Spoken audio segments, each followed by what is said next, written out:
যখন ধর্ষক স্বীকার করে সে আত্মপক্ষ সমর্থন, তখন কোর্ট কি ডেট কি, তাৎক্ষণিক বিচার লাগবে, প্রয়োজনে প্রকাশ্যে তাদের মৃত্যুদণ্ড কার্যকর করা হোক। এদেশের মানুষের মানসিকতা এত নিচে নেমে গেছে, কেউ কাউকে ঠকাতে পারলে, হারাতে পারলে একটা পৈশাচিক উল্লাস করে। মানুষ যদি তার নিজের ভালো না চায়, সে মানুষের ভালো চাইতে পারবে না। রামিসার মানসিক বই করলো, রামিসার যে হিসাবটা, এটা আমাদের সাথে বাংলাদেশের মানুষকে আর কবে সচেতন হবে আমি জানি না। এদেশের মানুষের মানসিকতা এত নিচে নেমে গেছে, কেউ কাউকে ঠকাতে পারলে, হারাতে পারলে একটা পৈশাচিক উল্লাস করে।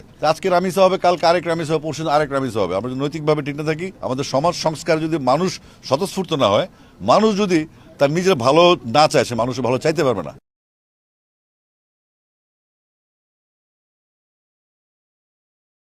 তো সুতরাং এই রামিসার ঘটনাটা কোনো বিচ্ছিন্ন ঘটনা নয়, এটা ট্র্যাডিশনে পরিণত হয়েছে। এটা শুধু পত্রিকায় আসছে বা মিডিয়াতে আসার কারণে আমরা দেখেছি। এরকম অহরহ ঘটনা ঘটছে যেটা কোনো বিচার হচ্ছে না। এই বিচারহীনতার সংস্কৃতি থেকে বের হতে হবে। 7 দিনের মধ্যে বা 24 ঘন্টার মধ্যে যখন ধর্ষক স্বীকার করে সে যখন আত্মপক্ষ সমর্থন, তখন কোর্ট কি ডেট কি, আমাদের তাৎক্ষণিক বিচার লাগবে, প্রয়োজনে প্রকাশ্যে তাদের মৃত্যুদণ্ড কার্যকর করা হোক, যেন দৃষ্টান্তমূলক শাস্তি হয়, ভবিষ্যতে যেন কেউ এগুলো করার জন্য সাহস না পায়। যদি এভাবে রাষ্ট্র না আগায়, আমার মনে হয় বাংলাদেশের প্রত্যেক ঘরে ঘরে এই অটোরিকশার মতো, যেমন অটোরিকশা যেমন একটা সরকার অটোরিকশা কন্ট্রোল করতে পারে না, এখন এই অটোরিকশার মতো আমাদের ভাইরাসগুলো ছড়া যাবে। সারা দেশে কিন্তু এগুলো হচ্ছে, মাদ্রাসায় বলেন, স্কুলে বলেন, কেউ কোথাও বাচ্চারা শিশুরা নিরাপদ না। এমনকি পুকুরে পরে প্রচুর শিশু মারা যাচ্ছে। আমরা কয়টা খবর রাখি, এই সারা দেশে এই সমস্ত হয়রানি হচ্ছে। আমার কাছে স্ট্যাটিস্টিক্সও আছে এই বাচ্চাদের, শিশুদের যৌন হয়রানি নিয়ে, এবং এই ঘটনাগুলো কি ঘটে, এগুলো আমরা ডেফিনেটলি আসবো। আপনারা সবাই ভালো থাকবেন। যে হাহারির দিয়ে সে নিজে নিহত এবং মৃত। Thank you.